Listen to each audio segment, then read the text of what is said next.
जय जगन्नाथ हरे कृष्ण। आज आम किडनी डिजीज विषय पढ़ा। किडनी डिजीज हूँ माल फंक्शनिंग ऑफ किडनी और डिजॉर्डर ऑफ किडनी। यही जो किडनी डिजीज कौचे गोटे है यूरेमिया, आउ गोटे रिनाल फेलुअर बा किडनी फेलुअर, आउ गोटे है रिनाल कैलकुली, आउ गोटे है glomerulonephritis, cystitis, pyelonephritis, hypertension caused by secretion of renin, आउ गोटे है डायबिटीज इनसिपाइडस। केते प्रकार 8 प्रकार आम ये जानले। प्रथमे यूरेमिया विषय जानिबा। यूरेमिया ब्लड रे यूरिया जदि बेसी परिमाण रे गच्छित होई रहिबो ताकू कहिबा uraemia. Accumulation of urea in blood is called uraemia. এই यूरेमिया हेले हार्ट फेलुअर होबार संभावना थाए। कौन हार्ट फेलुअर? रंग, हार्ट फेलुअर नुहे, किडनी फेलुअर होबार संभावना थाए। आउ यूरेमिया हेले highly harmful, it is highly harmful, बहुत खराब, बहुत विपद। आउ it leads to kidney failure. आउ urea can removed by a process is called haemodialysis. Urea जदि ब्लड रे अधिक परिमाण रे देखा जाउची ताकू केमिति आमे रिमूव करिबा ना रिमूव करिबा हेमोडायालिसिस माध्यम रे आमे रिमूव करिबा। तेलो हेमोडायालिसिस सेटा कोन से विषय आमे टिके जानिबा।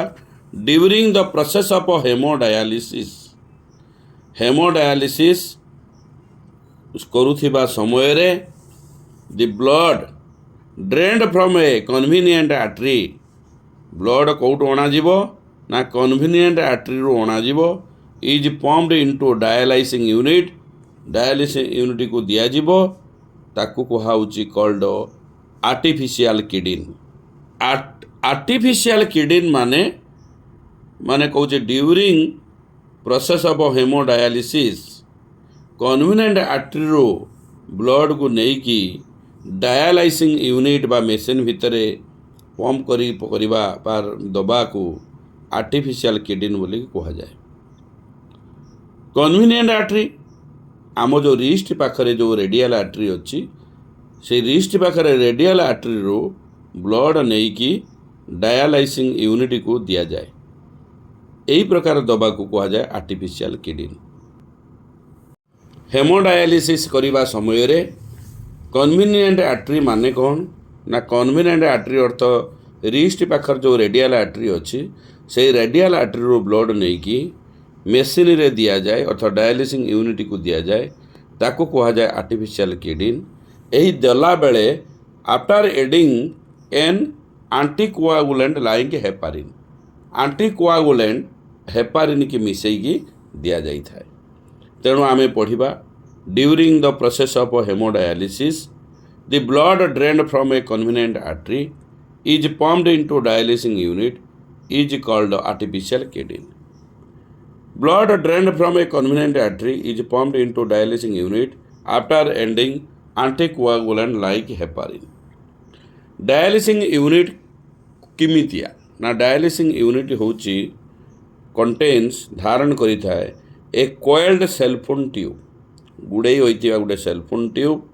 ए सेलफोन ट्यूब को सराउंड करि थाए डायलिसिंग फ्लूइड। ए डायलिसिंग फ्लूइड कौन ना ब्लड रे थिबा प्लाज्मा भली लिक्विड, ब्लड रे थिबा प्लाज्मा भली लिक्विड एक्सेप्ट ना नाइट्रोजनस वेस्ट। नाइट्रोजनस वेस्ट को छाड़ी देले प्लाज्मा रे जेपरि भाव रे तरल पदार्थ थाए सही तरल पदार्थ हेउची कहा को घेरिकी रही थाए ना सेलफोन ट्यूब को घेरिक रही थाए। ये हूँ डायलिसिंग यूनिट गोटे अंश। आउ गोटे अंश से सेलफोन रो बिल रंध्र थाए पोरस कह जाए। तेणु porous cellophane membrane of the tube allows the passage of molecules based on concentration gradient.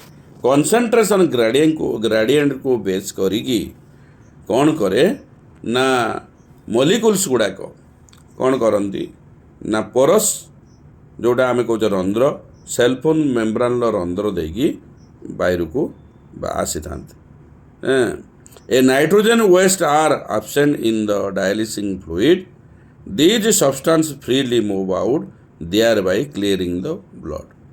ଯେହେତୁ ଡାୟାଲିସିଂ ଫ୍ଲୁଇଡ଼୍ରେ କ'ଣ ନାହିଁ, ଡାୟାଲିସିଂ ଫ୍ଲୁଇଡ଼୍ରେ ନାଇଟ୍ରୋଜେନ୍ ୱେଷ୍ଟ ନାହିଁ, ତେଣୁ ବ୍ଲଡ଼ରୁ ଡାୟାଲିସିଂ ଫ୍ଲୁଇଡ଼କୁ କ'ଣ କରିବ ନାଇଟ୍ରୋଜେନ୍ ୱେଷ୍ଟଟା ପଳେଇ ଆସିବ, ଯଦ୍ୱାରା ବ୍ଲଡ଼ଟା ପରିଷ୍କାର ହେଇଯିବ, କ୍ଲିୟରିଂ ଦ ବ୍ଲଡ଼। ଆମେ ଏବେ ବର୍ତ୍ତମାନ ଜାଣିଲେ ଆମେ କହିବା ଡାୟାଲିସିସ୍ ୟୁନିଟ୍ ଧାରଣ କରିଛି ଗୋଟିଏ Koel cellphone tube.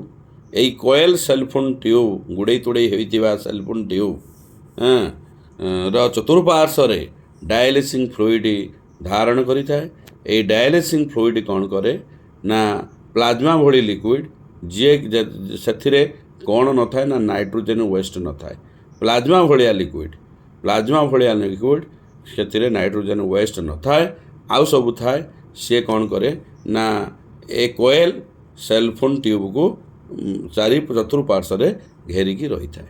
Second part ହେଉଛି ସେଇ ଯେଉଁ ସେଲ୍ଫୋନ୍ ଅଛି, ସେଇ ସେଲ୍ଫୋନ୍ରେ ରନ୍ଧ୍ର ଥାଏ, ସେଲ୍ଫୋନ୍ ମେମ୍ବ୍ରାନ୍ର ରନ୍ଧ୍ର ଥାଏ। ସେଇ ରନ୍ଧ୍ର ଦେଇକି କ'ଣ ହୁଏ ନା ରକ୍ତରେ ଥିବା ନାଇଟ୍ରୋଜେନ୍ ୱେଷ୍ଟ କ'ଣ ଡାୟାଲିସିଂ ୟୁନିଟ୍କୁ ପଳେଇ ଆସେ, ପଳେଇ ଆସିବା ଦ୍ୱାରା ରକ୍ତ କ'ଣ ହୁଏ ପରିଷ୍କାର ହେଇଯାଏ, ତାହେଲେ କ୍ଲିୟରିଂ ଦ ବ୍ଲଡ଼। ତେଣୁ ଏଇ କଥା ଆମେ କେଉଁ ବାଟେ ପାଇଲେ ନା ଡାୟାଲିସିଂ ୟୁନିଟ୍ ଦ୍ୱାରା ରକ୍ତ ପରିଷ୍କାର ହେବାର କଥା ଆମେ ପାଇଲେ। ଏହି ରକ୍ତ ପରିଷ୍କାର ହେଲା ପରେ ସେ ପୁଣି କ'ଣ ଫେରିଯାଏ ଭେନ୍ ଦ୍ୱାରା ମାଧ୍ୟମରେ, ସେଥିରେ କିଛି ଆଣ୍ଟି ହେପାରିନ୍ ମିଶାଯାଏ, ମିଶା ହେଲାରେ ଭେନ୍ ମାଧ୍ୟମରେ ସେ ପୁଣି ବଡ଼ିକୁ ଫେରିଆସେ। ଏହି ଯେଉଁ ଡାୟାଲିସିଂ ୟୁନିଟ୍ ବା ହେମୋଡାୟାଲିସିସ୍ଟା ହେଉଛି ହଜାର ହଜାର ସଂଖ୍ୟାର ୟୁରେମିକ୍ ରୋଗୀଙ୍କ ପାଇଁ, ୟୁରେମିକ୍ ପେସେଣ୍ଟ ପାଇଁ ଗୋଟେ ହେଉଛି ବରଦାନ। This method is born for thousands of uraemic patient all over world.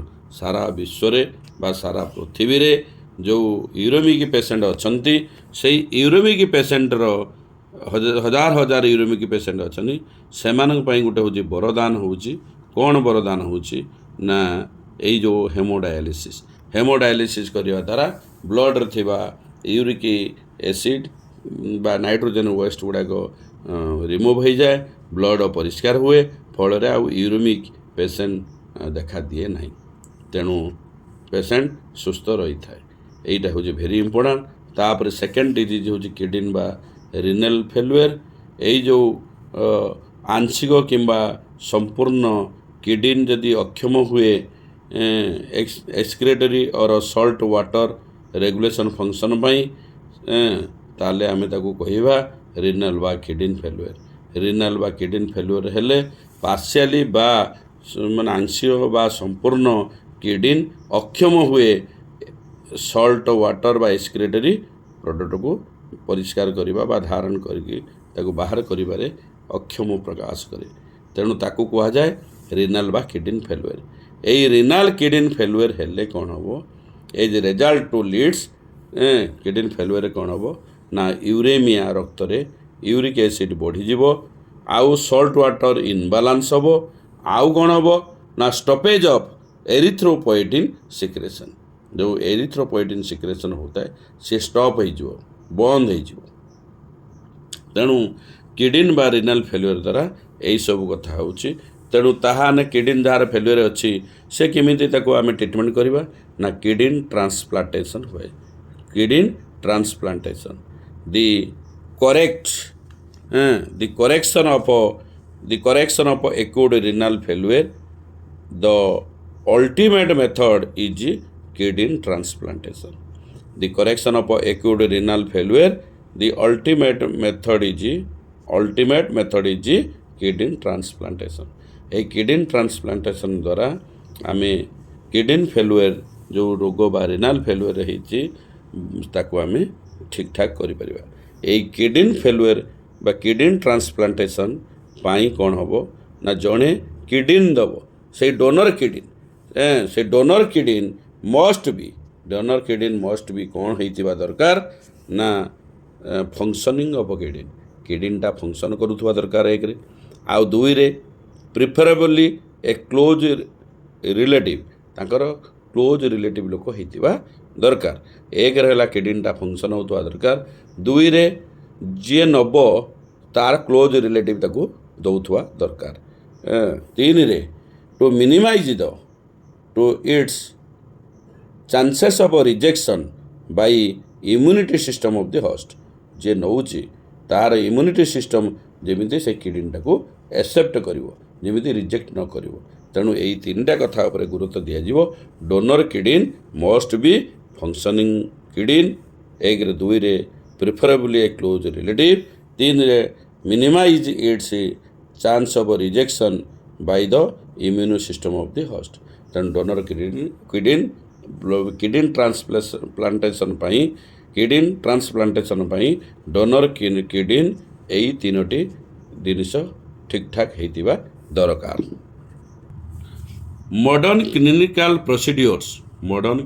procedures have increased the success rate of kidney transplantation a complicated technique तापरे आउ रोग आसीला कि ना renal calculi the formation of a stone by insoluble mass of crystallized salts जोटा कि आम कहे ऑक्जालेट्स ए ताकू कह जाए विदिन द किडनी यदि किडनी भितर स्टोन बा इनसल्युबल मास ऑफ क्रिस्टलाइज्ड सल्ट्स बा ऑक्जालाइट धारण करे ताहले रिनल कैल्कुली बोली कहबा the formation of stone or insoluble mass of crystallised salts बा oxalates within the kidney that is called renal calculi glomerulonephritis का कहबा ना inflammation of glomeruli of kidney जदि ग्लोमेरुली ऑफ किडनी इन्फ्लेमेशन हुए आमे कहबा ग्लोमेरुलोनेफ्राइटिस कहबा साइस्टिसिस का कहबा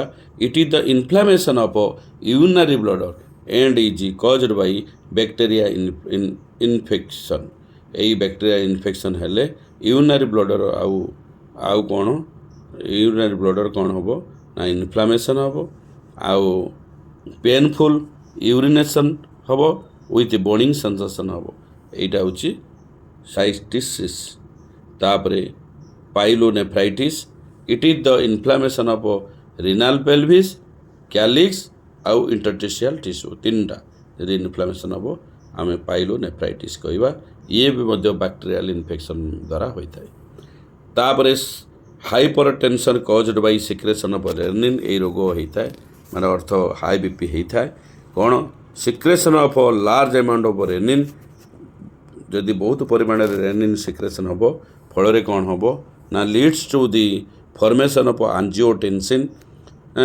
जदि बेसी परिमाण आमर रेनिन सिक्रेशन है ताले एंजियोटेंसिन फॉर्मेशन हम एंजियोटेंसिन फॉर्मेशन होगा द्वारा हाइपरटेंशन घटिबो बा हाई बीपी बढ़ीज से भाई आम डायबिटीज इनसिपाइडस भाई जाना डायबस इनसिपाइडस हेले केमिति हम ना it is due to the deficiency of ADH बा भासोप्रेसिन एंटी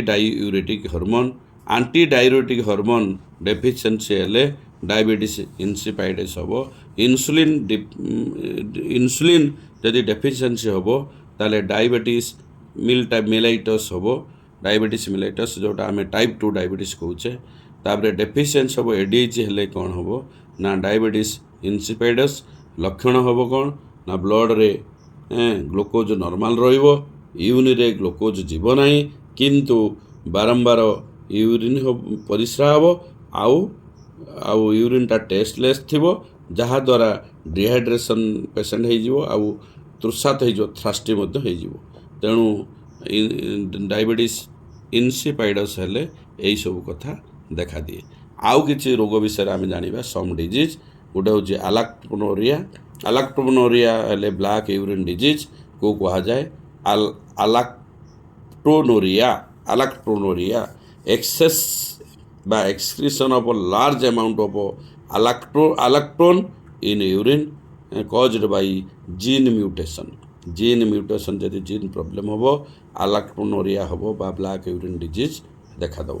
ଆଉ ରକ୍ତରେ ପରିସ୍ରା ପଡ଼ିବା, ରକ୍ତରେ ହରିବୋଲ ୟୁରିନ୍ରେ ରକ୍ତ ପଡ଼ିବା ବା ପରିସ୍ରାରେ ବ୍ଲଡ଼ ପଡ଼ିବା, ରକ୍ତ ପଡ଼ିବା ବା RBC ଦେଖାଦେବାକୁ ହେମାଚୁରିଆ କୁହାଯାଏ। ତେଣୁ ପରିସ୍ରାରେ ରକ୍ତ ଯିବାକୁ ହେମାଚୁରିଆ କୁହାଯାଏ।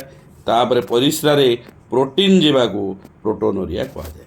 ତାହେଲେ ଆମେ ଆହୁରି କିଛି ଜାଣିଲେ ଆଲାକ୍ଟୋନୋରିଆ, ହେମାଚୁରିଆ, ପ୍ରୋଟୋନୋରିଆ, ଡାଇବେଟିସ୍ ଇନସିପାଇଡସ୍, ପାଇଲୋନେଫ୍ରାଇଟିସ୍, ସାଇଷ୍ଟିସିସ୍, ଗ୍ଲୋମେରୁଲୋନେଫ୍ରାଇଟିସ୍, ରିନାଲ କାଲକୁଲି, ଆଉ କିଡନୀ ଫେଲୁଏର ବା ରିନାଲ ଫେଲୁଏର।